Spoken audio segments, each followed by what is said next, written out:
Hello အားလုံးပဲမင်္ဂလာပါဒီတစ်ခါမှာတော့ V က makeup ပြင်ပြတော့ပဲနဲ့ V ရဲ့ကွဲသွားတဲ့ powder browser လေးကိုecho မပါပဲနဲ့ fix လုပ်ထားတဲ့နည်းလေးပေါ့နော်အဲ့ဒါလေးတို့ပြပြီးမှဖြစ်ပါတယ် V ကဒီ brush ရဲ့ထိတ်ချွန်လေးနဲ့ powder တွေကိုအစိမ့်စိမ့်အမွှားမွှားဖြောက်အောင်ပေါ့နော်ပထမဆုံးလုပ်လိုက်ပါတယ်ဒီ powder ရဲ့အကုန်လုံးအစိမ့်စိမ့်မွှားမွှားဖြစ်သွားပြီဆိုတာနဲ့ tissue ကိုအရင်ဆုံးယူလိုက်ပါတယ်ယူပြီးတော့နဲ့ဘူးတေးလေးပေါ့နော်ဘူးတေးလေးနဲ့ grab လုပ်လိုက်ပါတယ်ဘယ်ဘူးဆိုရတယ်ပေါ့နော်တေးလို့ရှင်တော့ပိုကောင်းပါတယ်ပြီးတော့အခုဗီဒီယိုမှာလုပ်ပြထားတဲ့အတိုင်းဖြည်းဖြည်းလေးပေါ့နော်ဖြည်းဖြည်းလေးညင်တာလေးဖြည့်ပါမယ်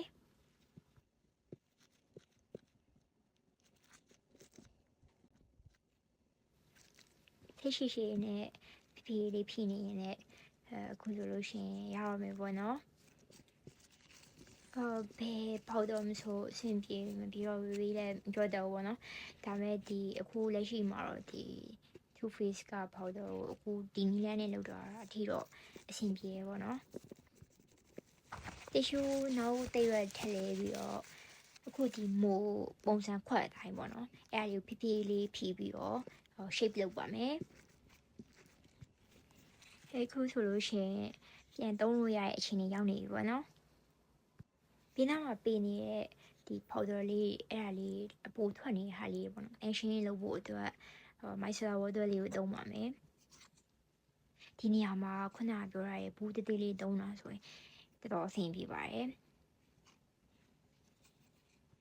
ပြီးတော့ခုနဘက်လေးမှာလည်း micellar water နည်းလေးထည့်ပြီးတော့ action လုပ်ပေးပါမယ်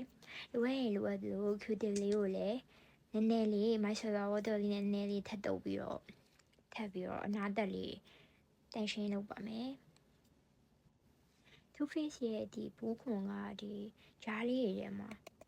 ပေါဒ်လေးရဝင်နေရလေးရောရှိအောင်နော်အဲကြောင့်ဗီဒီယိုမှာလုပ်ပြထားလိုမျိုးပို့ပြီးတော့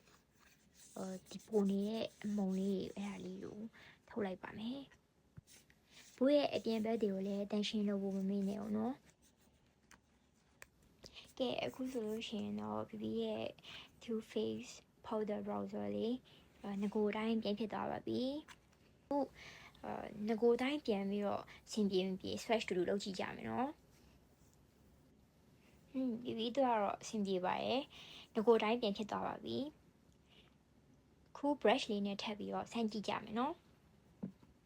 ဒီလိုမျိုးပဲ powder တွေကွဲသွားတာရှိရင်မလွတ်ပြစ်ပါနဲ့ဒီလိုမျိုးလေး try ကြည့်ပါတကယ်လို့ alcohol တွေပါမထည့်ချင်ဘူးဆိုလို့ရှိရင်လည်းအခုဒီလိုမျိုးလေး try ကြည့်ပါပြီးတော့အဆင်ပြေပါတယ်အားလုံးတို့လည်းအဆင်ပြေမယ်လို့မျှော်လင့်ပါတယ်